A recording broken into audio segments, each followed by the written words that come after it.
درسقرآن.com آپ کے لیے پیش کرتا ہے تفسیر قرآن مولانا اسلم شیخ پوری صاحب کی آواز میں۔ اور اللہ کہتے ہیں یاد کرنے کے لیے آسان، پڑھنے کے لیے آسان اور سمجھنے کے لیے آسان۔ اس کے علاوہ اس مقبول ویب سائٹ پر آپ سنیے معروف عالم دین کے اصلاحی بیانات۔ تو اسلام کا نظریہ یہ ہے انا للہ و انا الیہ راجعون۔ حمد و نعت، بچوں کے لیے اصلاحی کہانیاں اور بہت کچھ۔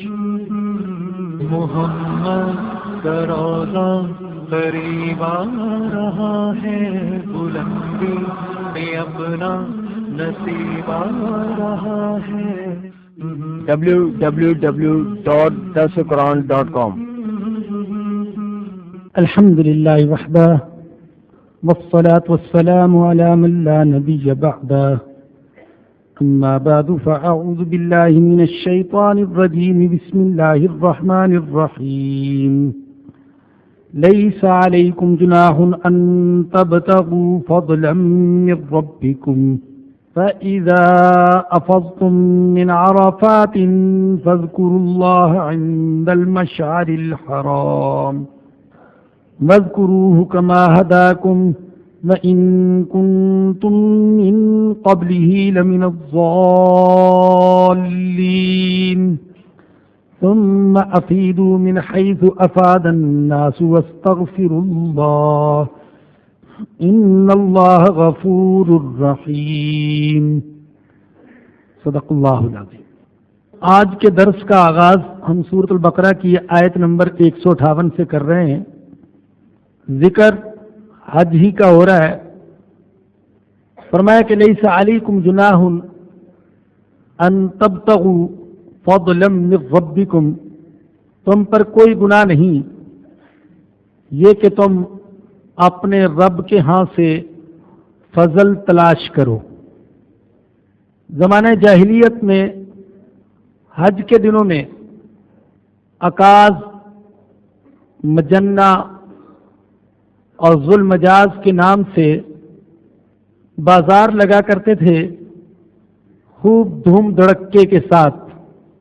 ان بازاروں میں ہر طرح کی بےہودگیاں بھی ہوتی تھیں، گانا بجانا بھی ہوتا تھا، فضول قسم کی شعر و شاعری بھی ہوتی تھی، آباء و اجداد کے مفاخر بھی بیان کیے جاتے تھے.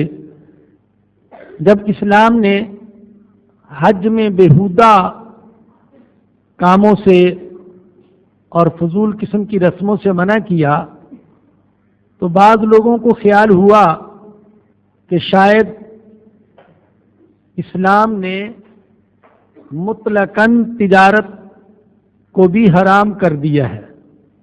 جیسے حج کے دنوں میں دوسری بےہودہ رسمیں، ہلا گلا، دھوم دھڑکا، یہ جائز نہیں، تو شاید تجارت بھی جائز نہیں. اس پر فرمایا گیا کہ لیس علیکم جناح ان تبتغوا فضلا من ربکم، تم پر کوئی گناہ نہیں کہ تم اپنے رب کے ہاں سے فضل تلاش کرو.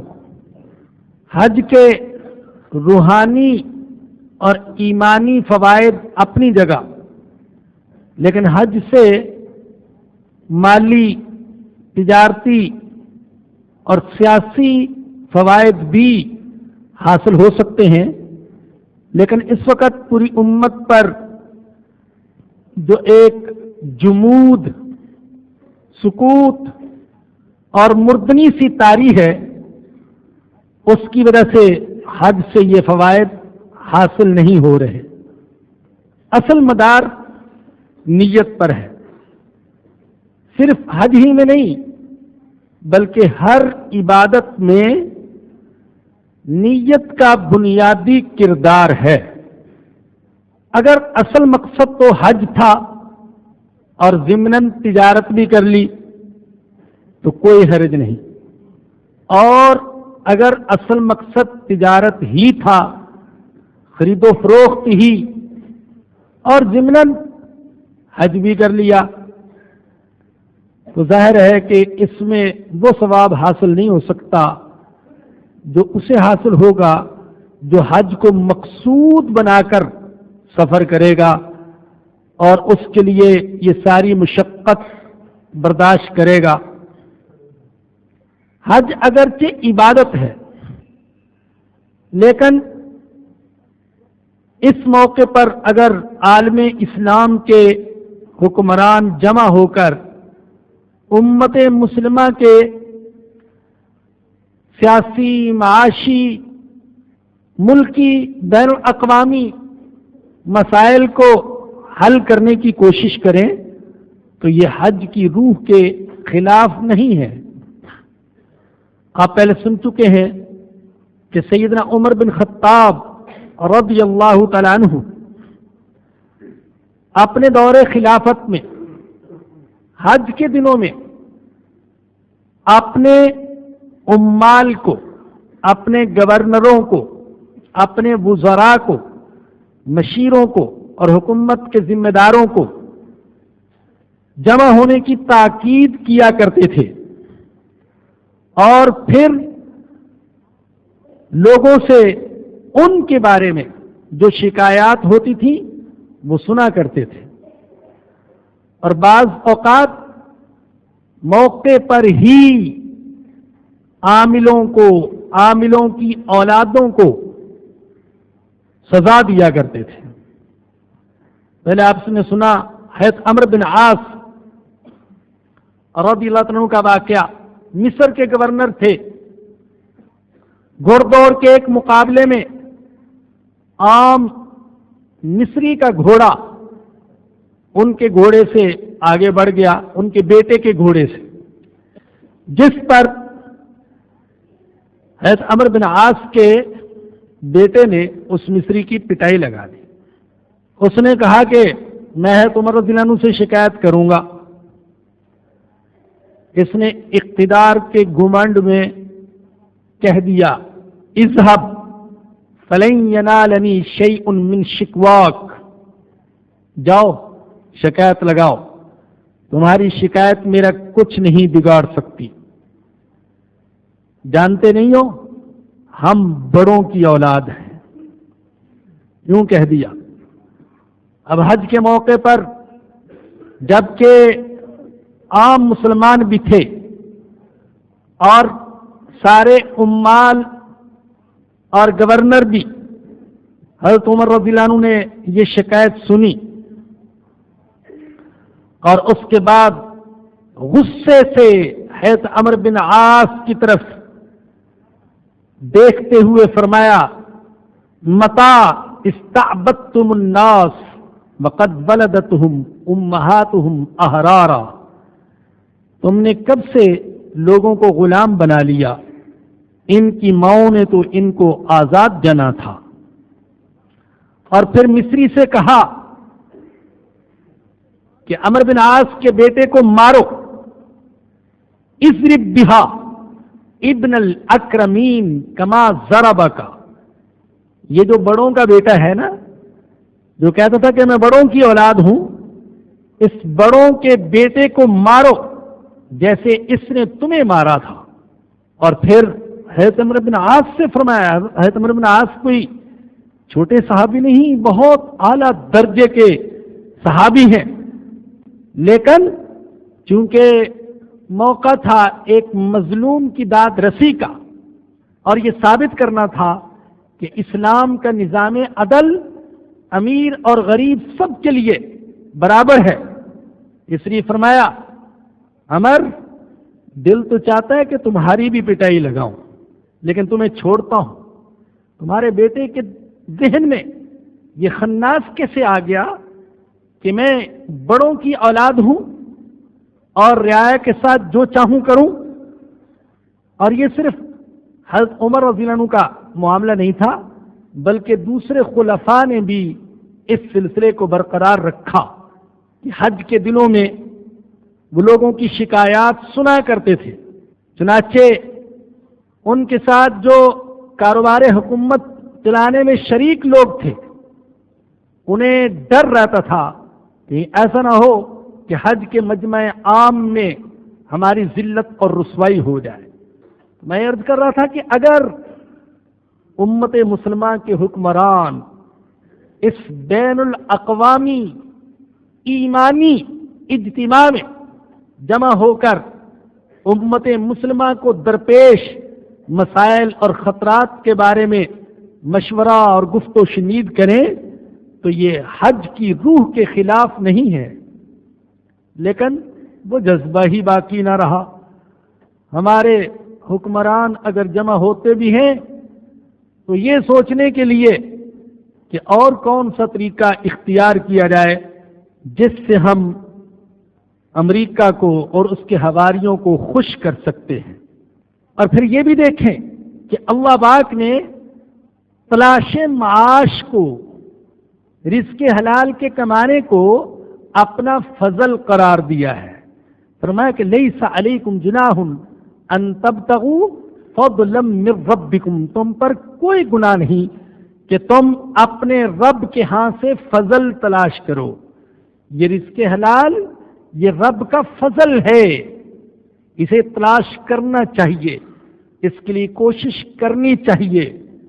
تجارت، ملازمت، دکانداری، محنت، مزدوری، کاشتکاری، یہ ساری چیزیں عبادت بن سکتی ہیں نیت کی درستگی کے ساتھ، اور اللہ ان چیزوں کو اپنا فضل قرار دیتا ہے.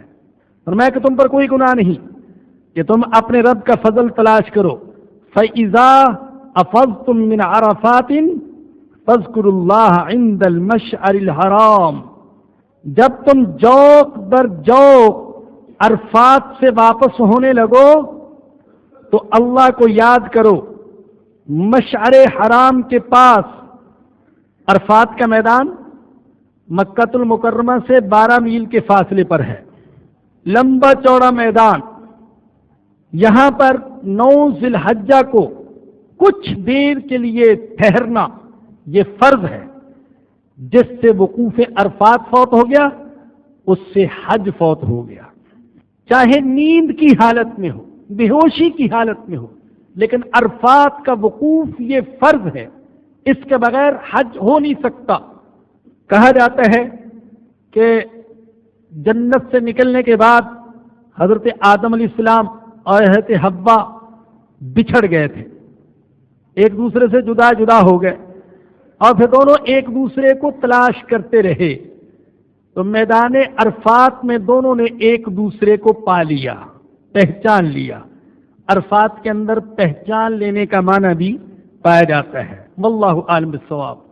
بعض کہتے ہیں سری لنکا کی پہاڑیوں پر دونوں کی ملاقات ہوئی، اور اکثر حضرات کہتے ہیں کہ میدان عرفات میں دونوں کی ملاقات ہوئی. عرفات میں جمع تقدیم کی جاتی ہے. جمع تقدیم کا مطلب یہ ہے کہ عصر کو مقدم کر کے ظہر کے وقت میں پڑھا جاتا ہے، دونوں نمازیں اکٹھی پڑھی جاتی ہیں، اور غروب آفتاب سے قبل حاجی عرفات سے مزدلفہ کے لیے روانہ ہو جاتے ہیں، اور پھر مزدلفہ میں جمع تاخیر کرتے ہیں. جمع تاخیر کا کیا مطلب؟ مغرب کو اپنے وقت سے مؤخر کر کے عشاء کے ساتھ ملا کر پڑھتے ہیں. عرفات میں عصر کو مقدم کر دیا، ظہر کے وقت پڑھا. مزدلفہ میں مغرب کو مؤخر کر دیا، عشاء کے وقت میں پڑھا. یہاں اگر وقت پر پڑھے گا، وقت پر جماعت کرتا ہے، میں تو وقت پر پڑھوں گا، میں تو زیادہ تقوی والا ہوں، زیادہ صوفی ہوں، اور زیادہ شریعت کا پابند ہوں، میں نے آج تک وقت سے مؤخر کر کے نماز نہیں پڑھی، لہذا میں تو وقت پر پڑھوں گا، تو گناہگار ہوگا. معلوم ہوا کہ اصل چیز اللہ اور اس کے رسول کے احکام کی تعمیل ہے.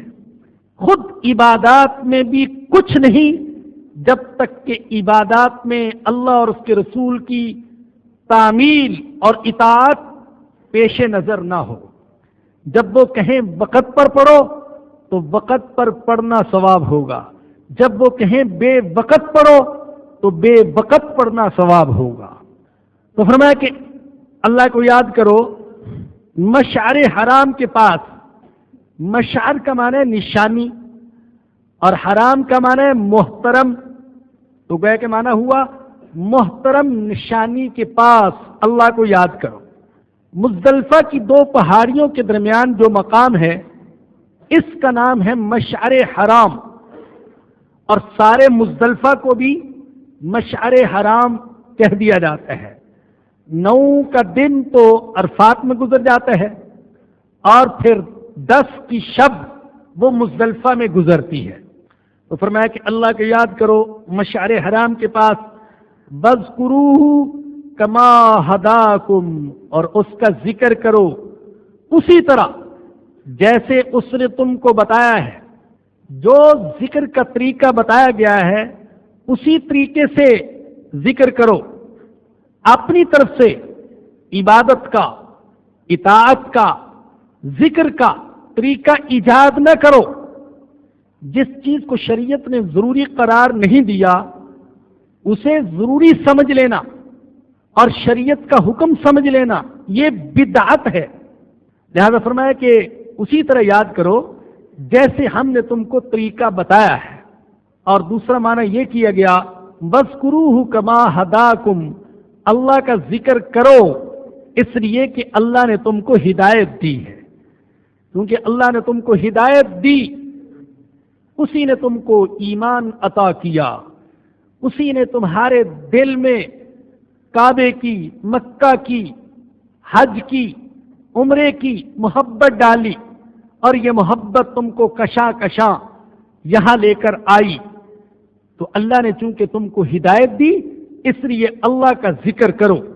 وَإِن كُنتُم مِّن قَبْلِهِ لَمِنَ الضَّالِّينَ، اور بے شک تم اس سے پہلے گمراہوں میں سے تھے، تم گمراہ تھے، اللہ نے تم کو ہدایت عطا فرما دی، ایمان کے راستے پر چلنے کی توفیق عطا فرما دی۔ یوں تو اصل مصداق تو اس کے مشرکین ہیں، نزول قرآن کے وقت کے لوگ کہ نزول قرآن سے قبل گمراہ تھے، ہدایت کا راستہ نہ جانتے تھے، اللہ نے یہ راستہ بتا دیا۔ لیکن ہم میں سے بھی بہت سارے ایسے ہیں کہ جو اپنے بارے میں سوچیں تو ایسا ہی ہے کہ ہم گمراہ تھے، اللہ پاک نے ہم کو ہدایت عطا فرما دی، اللہ نے ہمیں نیکی کی راہ پر چلنے کی توفیق عطا فرما دی، وگرنہ ہم چلنے کے قابل نہ تھے۔ ثم افیدوا من حیث افاد الناس، پھر تم وہاں جا کر واپس آؤ جہاں سے لوگ واپس آتے ہیں۔ واستغفر اللہ، اور اللہ سے مغفرت طلب کرو۔ ان اللہ غفور الرحیم، بے شک اللہ بہت بخشنے والا، انتہائی مہربان ہے۔ زمانہ جاہلیت میں بھی حج ہوتا تھا۔ قریش نے ایک مسئلہ یہ گھڑ رکھا تھا کہ ہمیں عرفات میں جانے کی ضرورت نہیں، وہ مزدلفہ میں ٹھہر جاتے تھے، باقی لوگ منا سے عرفات جاتے۔ قریش اپنے آپ کو دوسروں سے ممتاز کرنے کے لیے مزدلفہ ہی میں ٹھہر جاتے اور کہتے کہ چونکہ ہم اللہ کے مخصوص لوگ ہیں، ہم نسب کے اعتبار سے ممتاز لوگ ہیں، لہذا ہمیں عرفات میں جانے کی ضرورت نہیں، باقی لوگوں کو عرفات میں جانا چاہیے۔ اسلام جو انسانی مساوات کا سبق دیتا ہے اور جس کی ہر عبادت ہر کسی کے لیے ہے اور عبادت کا طریقہ ہر کسی کے لیے ایک جیسا ہے، اسلام نے ان کی اس سوچ پر ضرب لگائی اور فرمایا کہ نہیں، تمہیں بھی ویسے ہی عرفات میں جانا پڑے گا جیسا کہ عام لوگ عرفات میں جاتے ہیں۔ کوئی ایسا نہیں جو نسب کی وجہ سے، جو عبادت کی وجہ سے، جو سید ہونے کی وجہ سے، جو عالم ہونے کی وجہ سے، جو عبادت گزار چلہ کش ہونے کی وجہ سے ایسا ہو جائے کہ اللہ اس کو کوئی عبادت معاف کر دے، نہیں، ایسا نہیں ہو سکتا۔ جو عبادت ہے وہ سب کے لیے ہے۔ مشہور واقعہ آپ نے سنا ہوگا، سمجھانے کے لیے شیخ عبد القادر جیلانی رحمۃ اللہ علیہ کا بیان کیا جاتا ہے۔ ایک دن رات کو اٹھے، دیکھا کہ اندھیری شب میں ایک طرف چکا چوند سی ہو رہی ہے، تعجب کرنے لگے یہ کیا؟ تھوڑی دیر میں اس روشنی میں سے آواز آئی، عبد القادر جیلانی میں تیرا خدا بول رہا ہوں، تو نے میری بڑی عبادت کی ہے، مجھے خوش کر دیا، میں تجھ سے خوش ہو کر اعلان کرتا ہوں کہ آج کے بعد تجھے نماز پڑھنے کی ضرورت نہیں ہے، میں نے تجھے نماز معاف کر دی۔ ہمارے دور کا کوئی جعلی قسم کا عامل، پیر، گدی نشین، قبر پرست، نذرانے کھانے والا ہوتا تو وہ باقاعدہ اخبار میں اشتہار دیتا کہ مجھ فقیر سے رب العالمین نے خود گفتگو فرمائی ہے اور مجھے نماز معاف کر دی ہے۔ لیکن شیخ نرے صوفی صافی نہ تھے، باریک نظر رکھنے والے عالم دین بھی تھے، سمجھ گئے کہ یہ شیطان کی چال ہے۔ فرمایا کہ او لعین، او مردود، میرے آقا حضرت محمد الرسول اللہ صلی اللہ علیہ وسلم سے زیادہ کسی نے عبادت نہیں کی، ان کو تو عبادت اور ریاضت کی وجہ سے نماز معاف نہ ہوئی، میں ان کا ادنا سا غلام ہوں، ان کی خاک پا ہوں، مجھے نماز کیسے معاف ہو سکتی ہے؟ میں تجھے پہچان گیا ہوں۔ شیطان نے جاتے جاتے ایک اور حملہ کیا، کہنے لگا کہ میں نے اس تدبیر کے ذریعے سے بے شمار علماء کو گمراہ کر دیا اور بے شمار صوفیوں کو گمراہ کر دیا، لیکن تجھے تیرے علم نے بچا لیا۔ شیطان چاہتا تھا کہ دل میں علم پر گھمنڈ آ جائے۔ شیخ اس تدبیر کو بھی سمجھ گئے اور فوراً فرمایا، نہیں بدبخت، تو جھوٹ بولتا ہے، مجھے میرے علم نے نہیں اللہ کے فضل نے بچا لیا ہے۔ تو نیک ہونے کا یہ مطلب نہیں ہے یا بڑے خاندان سے تعلق کا مطلب یا زیادہ علم والا ہونے کا مطلب کہ اسے کوئی عبادت معاف ہو جائے۔ حضور اکرم صلی اللہ علیہ وسلم جب کثرت سے عبادت کرتے تھے، راتوں کو کھڑے رہتے، یہاں تک کہ پیروں میں ورم آ گئے تو عرض کیا تھا، اللہ کے نبی آپ تو مغفور ہیں، مرحوم ہیں، بخشے بخشائے ہیں، آپ کو اتنی عبادت کی کیا ضرورت ہے؟ تو آپ نے فرمایا تھا، افلا اکون عبدن شکورا، کیا میں اللہ کا شکر کرنے والا بندہ نہ بنوں؟ گویا کہ فرمایا کہ یہ عبادت صرف مغفرت کے لیے نہیں، اللہ کا شکر ادا کرنے کے لیے ہے کہ جس نے میری مغفرت کا اپنی کتاب مقدس میں اعلان فرما دیا ہے۔ تو فرمایا کہ اے قریش، تم بھی وہیں سے ہو کر آؤ جہاں سے لوگ ہو کر آتے ہیں، واستغفر اللہ، اور اللہ سے استغفار کرو۔ یہ تو اللہ سے مانگنے کا دن ہے، معافی مانگنے کا دن۔ اکثر دیکھا گیا عرفات کے میدان میں بشرطے کہ دل میں تھوڑا سا درد ہو اور اپنی اصلاح کا جذبہ ہو، اللہ کو راضی کرنے کی نیت ہو، تو گناہگار سے گناہگار انسانوں کی آنکھوں سے بھی آنسوؤں کی جھڑی لگ جاتی ہے اور روتے روتے ہچکیاں بن جاتی ہیں۔ تو فرمایا کہ استغفار کرو، یہاں پر ارے مغفرت طلب کرو۔ سیدہ عائشہ صدیقہ رضی اللہ تعالیٰ عنہا فرماتی ہیں کہ جتنے لوگوں کو عرفات کے دن، عرفات کے میدان میں جہنم سے آزاد کیا جاتا ہے، پورے سال میں کسی دن بھی اتنے انسانوں کو جہنم سے آزاد نہیں کیا جاتا ہے۔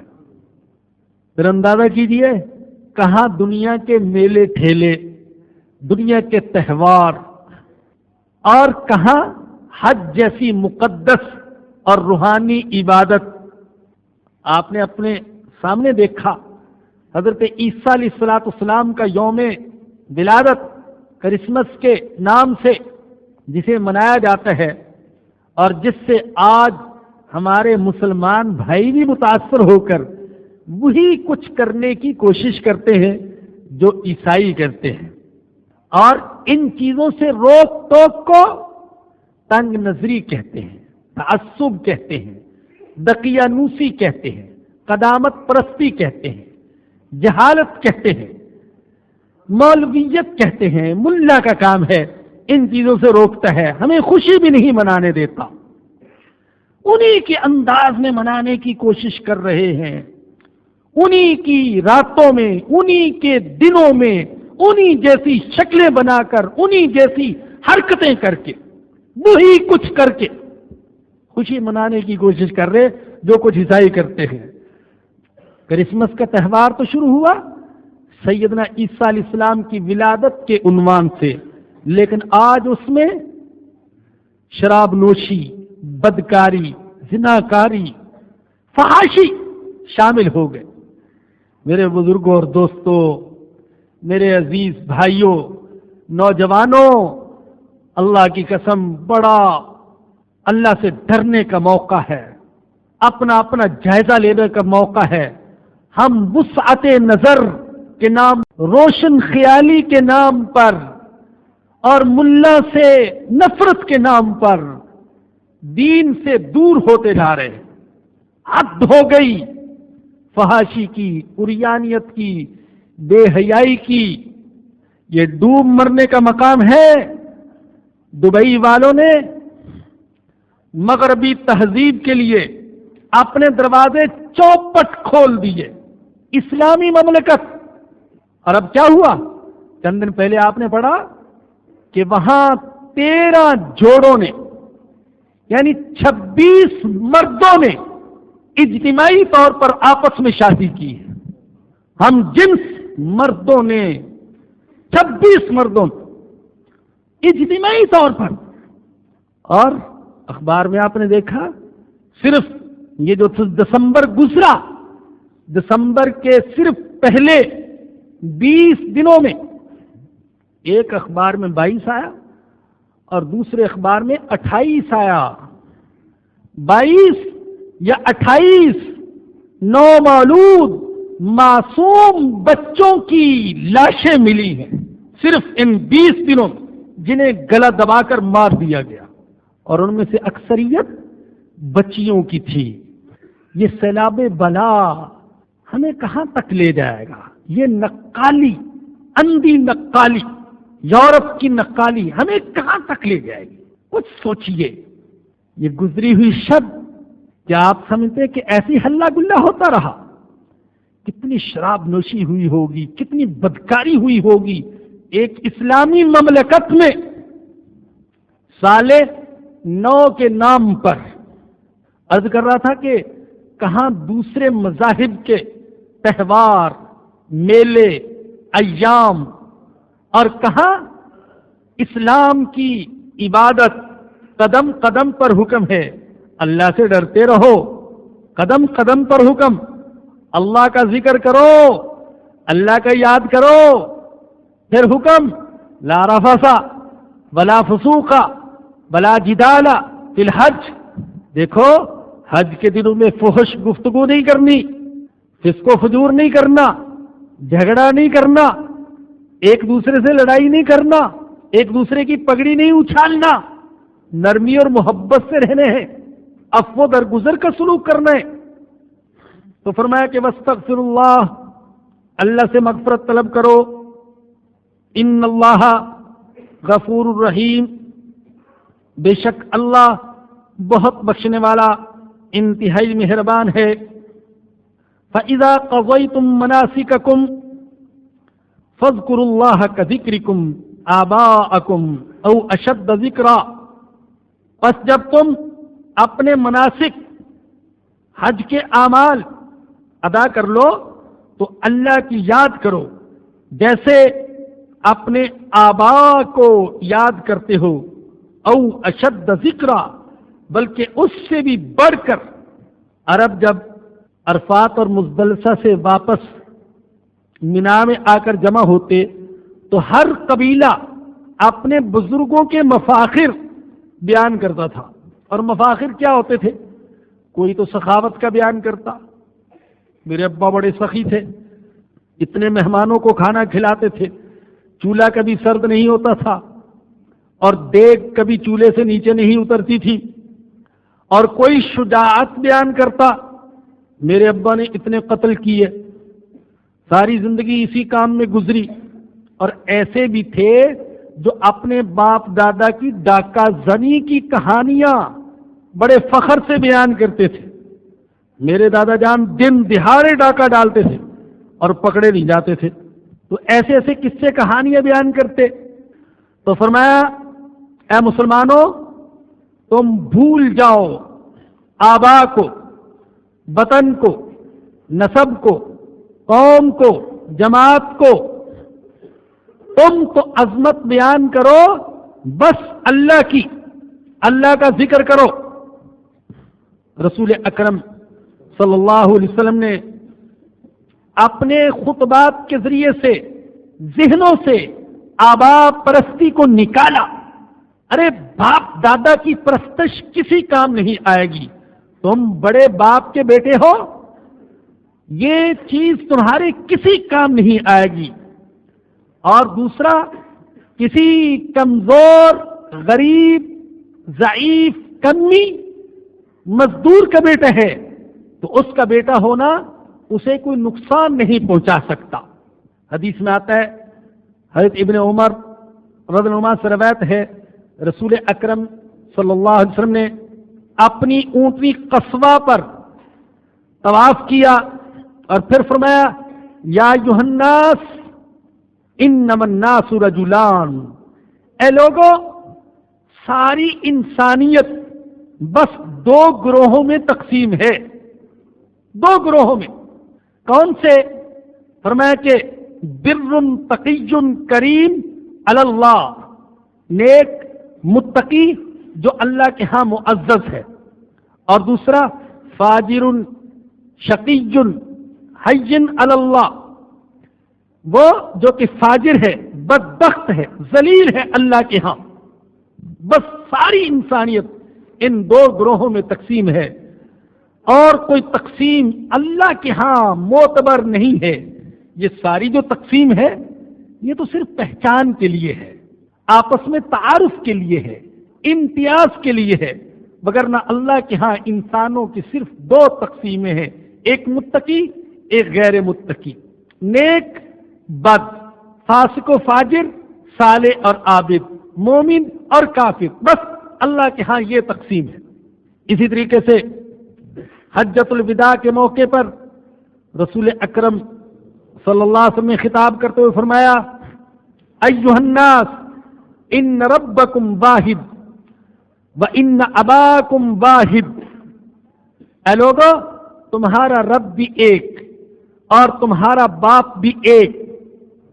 الا لا فضل لعربی علی اجمی ولا لعجمی علی عربی ولا لأحمر علی اسود ولا لأسود علی احمر الا بالتقوی.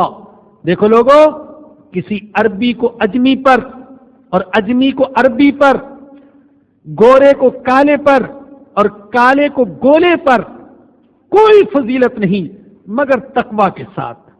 اللہ کے ہاں فضیلت کا معیار وہ تقوی ہے. باقی معیار انسانوں کے اپنے خود ساختہ ہیں، لیکن اللہ کے ہاں عزت اور تکریم کا معیار ایمان اور تقوی کے علاوہ کچھ نہیں. تو بہرحال فرمایا جب تم حج کے اعمال سے فارغ ہو لو تو اللہ کی یاد کرو جیسے اپنے آبا کو یاد کرتے ہو، او اشد ذکرا، بلکہ اس سے بھی بڑھ کر وَمِنَ النَّاسِ مَن يَقُولُ رَبَّنَا آتِنَا فِي الدُّنْيَا وَمَا لَهُ فِي الْآخِرَةِ مِنْ خَلَاقٍ. فرمایا کہ بعض لوگ وہ ہیں جو کہتے ہیں ہمارے رب ہمیں دنیا میں دے دے، ایسوں کا آخرت میں کوئی حصہ نہیں. بعض ایسے لوگ ہیں جو اللہ کے وجود کے قائل ہیں لیکن ان کی دعائیں صرف مادی دنیا تک محدود ہیں. اللہ اولاد دے دے، اللہ روزی دے دے، اللہ صحت دے دے، اللہ مکان دے دے، اللہ یہ دے دے اور اللہ وہ دے دے. اللہ سے کبھی بھی آخرت کا سوال نہیں کرتے. تو فرمایا کہ جو ایسے ہیں ان کا آخرت میں کوئی حصہ نہیں. وَمِنْهُمْ مَنْ يَقُولُ رَبَّنَا آتِنَا فِي الدُّنْيَا حَسَنَةً وَفِي الْآخِرَةِ حَسَنَةً وَقِنَا عَذَابَ النَّارِ.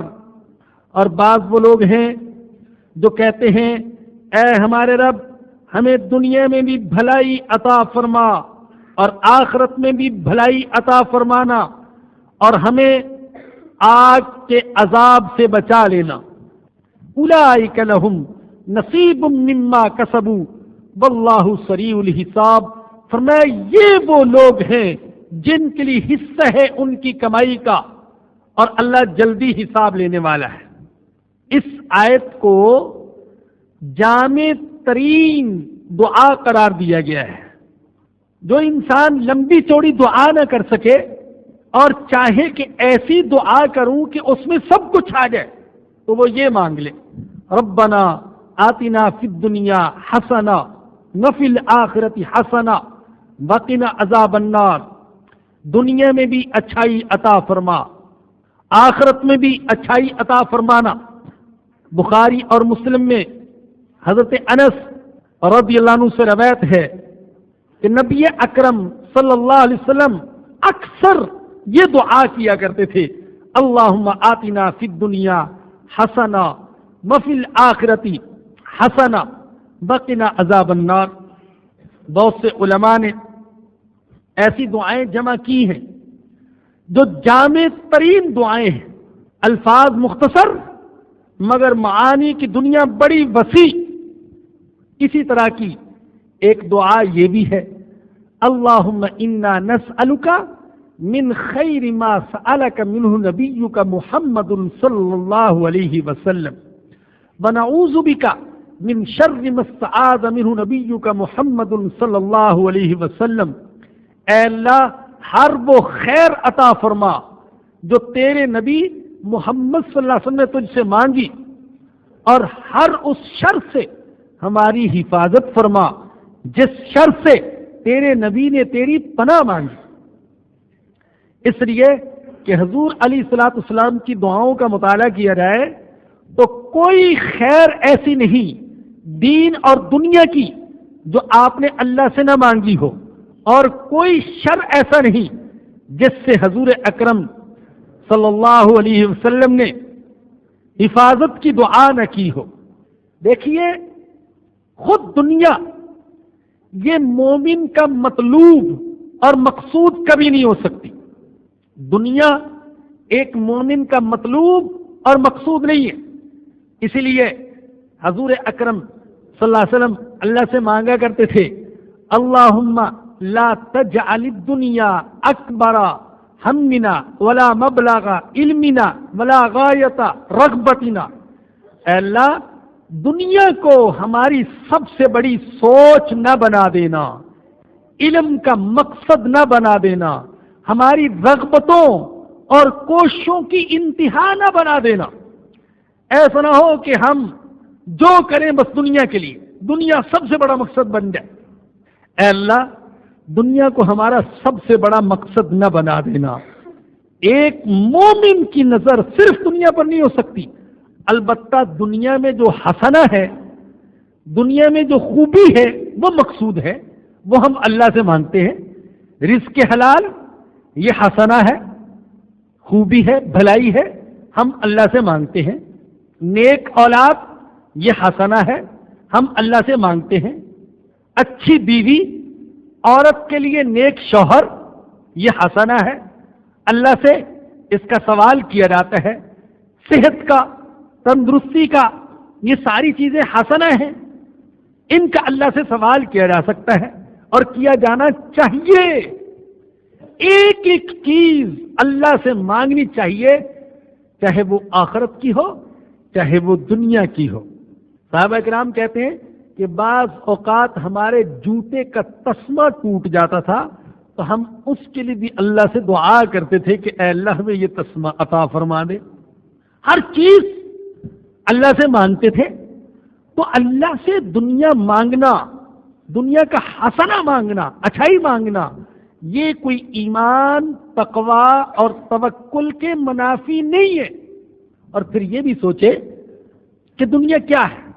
دنیا علماء کہتے ہیں روپے پیسے کا نام دنیا نہیں ہے، کپڑے لتے کا نام دنیا نہیں ہے، مکان گاڑی کا نام دنیا نہیں ہے، یہ تجارت، یہ دکان، یہ فیکٹری اور کارخانہ، اس کا نام دنیا نہیں ہے.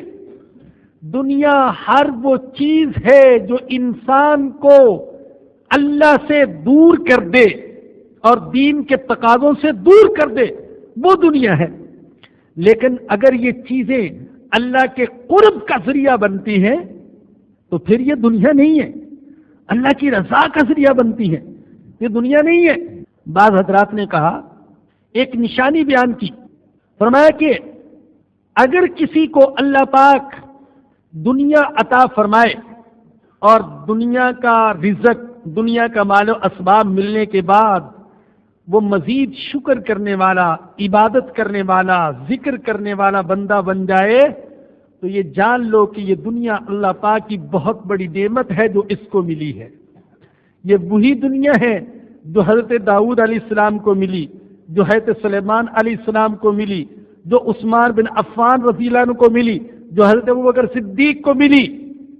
اور اگر دنیا ملنے کے بعد کوئی انسان دین سے دور ہو جائے، ذکر سے، شکر سے، عبادت سے دور ہو جائے اور اس کے اندر فخر، گمنڈ اور تکبر آ جائے تو جان لو کہ یہ دنیا جو اس کو ملی یہ نعمت نہیں ہے، یہ ایک مصیبت ہے.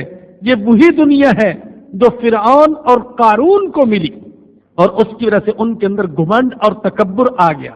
تو بہرحال حکم یہ دیا گیا کہ اللہ سے یہ مانگا کرو، ربنا آتنا فی الدنیا حسنہ وفی الآخرۃ حسنہ، اے ہمارے رب ہمیں دنیا میں بھی حسنہ عطا فرما اور آخرت میں بھی حسنہ عطا فرمانا، وقنا عذاب النار، اور ہمیں دوزخ کے عذاب سے بچا لینا.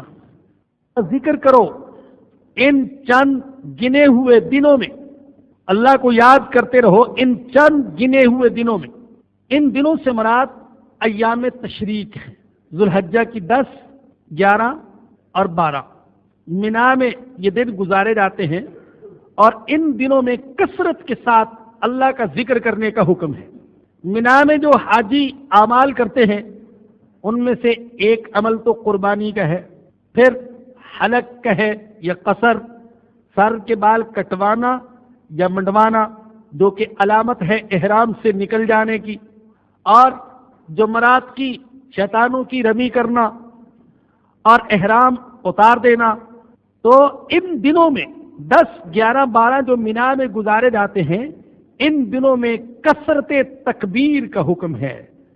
صرف یہی نہیں کہ حاجی تکبیر پڑھتے ہیں بلکہ پوری دنیا میں مسلمان ان دنوں میں ایام تشریق میں تکبیر پڑھنے کا اہتمام کرتے ہیں. اور یہ بھی جان لیں کہ صرف مردوں ہی کو یہ تکبیر نہیں پڑھنی چاہیے بلکہ خواتین جو گھروں میں نماز پڑھتی ہیں ان کو بھی ان تکبیرات کا اہتمام کرنا چاہیے. وَاذْكُرُوا اللَّهَ فِي أَيَّامٍ مَّعْدُودَاتٍ فَمَن تَعَجَّلَ فِي يَوْمَيْنِ فَلَا إِثْمَ عَلَيْهِ، جو جلدی کرے 2 دنوں میں تو اس پر کوئی گناہ نہیں. وَمَن تَأَخَّرَ فَلَا إِثْمَ عَلَيْهِ، اور جو تاخیر کرے تو اس پر بھی کوئی گناہ نہیں. 10ویں کے بعد 2 دن قیام کر کے 12 کی شام اگر کوئی مکہ چلا جائے تو یہ بھی جائز، اور اگر کوئی شخص 13 کی شام تک ٹھہر جائے تو یہ بھی جائز. تو فرمایا کہ 2 دنوں میں جلدی کرو، 11 اور 12 میں، یہ بھی جائز. اور اگر تاخیر کرو 13ویں کی شام مینا سے نکلو اور مکہ جاؤ تو یہ بھی جائز. لمن اتقى، یہ اس کے لیے ہے جو اللہ سے ڈرتا ہے. ان احکام سے فائدہ اسی کو ہوگا جس کے دل میں خوف خدا ہوگا، اور جس کا دل اللہ کے خوف سے خالی